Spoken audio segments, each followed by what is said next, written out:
ஸ்ரீமதே ராமானுஜாய நமஹ. ஸ்ரீமத் வரவரமுனையே நமஹ. ஆழ்வார் எம்பெருமானார் ஜீயர் திருவடிகளே சரணம். திருப்பாவையாகிற திவ்ய கிரந்தத்திலே இன்றைய தினம் நம்முடைய அனுபவத்துக்கு இருக்கக்கூடியது 17வது பாசுரமான அம்பரமே தண்ணீரே அப்படின்ற பாசுரத்தினுடைய தாத்பரியாம்சம்.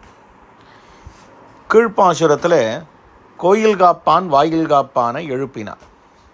அதுக்கப்புறம் இவெல்லாம் சேர்ந்துட்டு கண்ணனுடைய திருமாளிகைக்கு போகிறார்கள். கண்ணனுடைய திருமாளிகையிலே முதல் கட்டிலே நந்தகோபர், அதற்கு பிற்பாடு யசோத பிராட்டி, அதற்கு பிற்பாடு கண்ணன பெருமான், அதற்கு பிற்பாடு நம்பி மூத்த பிரான், இப்படியாக சயனித்து கொண்டு இருக்கிறார்கள். இவா எல்லாரும் எழுப்பக்கூடிய பாசுரம் தான் இந்த பாசுரம். இப்பாசுரத்தில் நித்தியசூரிகள் எழுப்பப்படுகிறார்கள் என்று காட்டுகிறார்கள். நித்தியசூரிகள் யார்? அனந்த கருட விஸ்வக்ஷேனாதிகள் என்று காட்டப்படுகிறது. ஜீவாத்மாக்கள் 3 வகைப்படும்: பத்தர்கள், முக்தர்கள், நித்தியர்கள் என்று 3 வகை. பத்த சேத்தனர்கள் யார் அப்படின்னா, இந்த நில உலகத்தில் கர்மத்தின் காரணமாக கட்டுண்டு கிடப்பவர்கள். முக்தர்கள் யார் அப்படின்னா, முன்பொரு காலம் இங்கே கட்டுண்டு கிடந்து இதிலிருந்து விடுபட்டு பரமபதத்தை அடைந்தவர்கள்.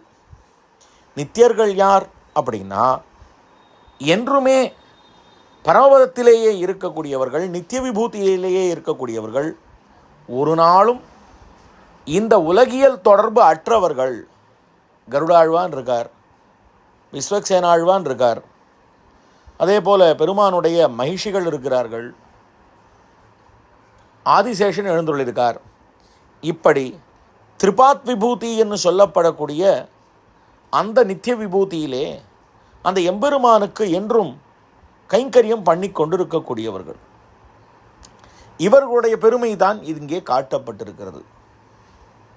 அவர்கள் ஒரு காலமும் கர்மத்தின் வாசம் படவே படாதவர்கள் என்று காட்டப்படுகிறது. இங்கே இருக்கிறவா எப்படி நித்தியசூரின்னு சொல்ல முடியும்னா, நித்தியசூரிகளைப் போலே கண்ணனுடைய திருமாளிகையிலே கண்ணனோடையே இருக்கக்கூடியவர்கள், கண்ணனை பாதுகாக்கக்கூடியவர்களாக இருக்கிறார்கள். பரவத்தில் இருக்கிறவனை வானிளவரசு வைகுந்த குட்டன் என்று அந்த எம்பெருமான் சொல்லப்படுகிறார். எம்பெருமான் எப்படி வளர்ந்த தத்துவம் அப்படின்னா, விஸ்வக்சேனாழ்வானுடைய பிரம்பின் கீழேயும் ஆதிசேஷனுடைய மடியிலேயும் கருடாழ்வானுடைய சிறகின் கீழேயும் வளர்ந்திருக்கக்கூடிய ஒரு இளவரசன். அதே போலத்தான் கண்ணனம் பெருமானும் இங்கே நம்பி மூத்த பிரான் என்ன, யசோத பிராட்டி என்ன, நந்தகோபர் என்ன, இவர்களாலே பாதுகாக்கப்படுகிறான். அவர்களை எழுப்புகிறார்கள். பரமபதநாதனை சூழ்ந்திருக்கக்கூடிய நித்தியசூரிகளைப் போலே இங்கும் நம்பிமூத்த பிரான் என்ன, யசோத பிராட்டி என்ன, நந்தகோபர் என்ன, இவர்களும் கண்ணனை சூழ்ந்திருக்கிறார்கள். ஆகையால் இவர்கள் நித்தியசூரிகளைப் போல்வர்கள் என்ன ஒரு அர்த்தத்தை பார்த்தோம். அதற்கு மேலே ஒரு விசேஷார்த்தம் இவ்விடத்திலே பொதிந்திருக்கிறது. இப்பாசுரத்தில் அம்பரம் தண்ணீர் சோறு அப்படின்னா என்ன அப்படின்னா, அம்பரம்ன்றது ஆகாசத்தையும் குறிக்கும். அம்பரம் மூடறுத்து ஓங்கி உலக அளந்த உம்பர் கோமான்னு இந்த பாசுரத்திலே காட்டப்படுறது. அப்போ அம்பரம்னா பரமாகாசமான பரமபதம். தண்ணீர், எது தண்ணீர் அப்படின்னால், தண்ணீர்னு சொன்னால் இவ்விடத்தில் விரஜா நதி தண்ணீர்.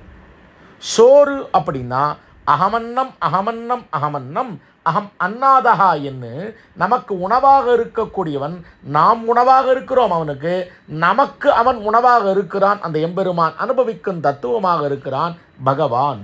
அப்போது அம்பரம்னு சொன்னால் பரமபதம், பரமாகாசமான பரமபதம். தண்ணீர்னு சொன்னால் விரஜா தீர்த்தம். சோறு அப்படின்னு சொன்னால் அந்த பகவானே நமக்கு உணவாக இருக்கிறான். இப்படியாக இதை அறம் செய்பவர் யார் அப்படின்னா, நமக்கு கொடுத்தவர் எம்பெருமானார் சம்பந்தத்தால்தான் நமக்கு வாழ்ச்சி என்று காட்டப்படுகிறது.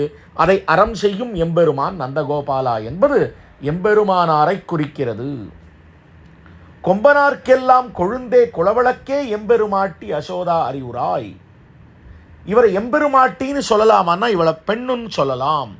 ஏனென்னால் அந்த எம்பெருமான் உத்தம புருஷஸ்து அந்யஹா, அவன் ஒருத்தனே புருஷன், மற்றவர்கள் எல்லாரும் ஸ்திரீ பிராயர்களாக இருக்கிற போது எல்லா ஆத்மாக்களுக்குள்ளே சிரேஷ்டாத்மாவாக எம்பெருமாட்டியாக இருக்கக்கூடியவர் எம்பெருமானார்.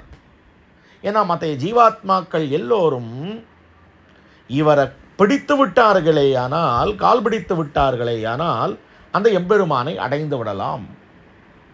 அப்ப எம்பெருமானார் இங்கே எம்பெருமாட்டி என்று சொல்லப்படுகிறார்.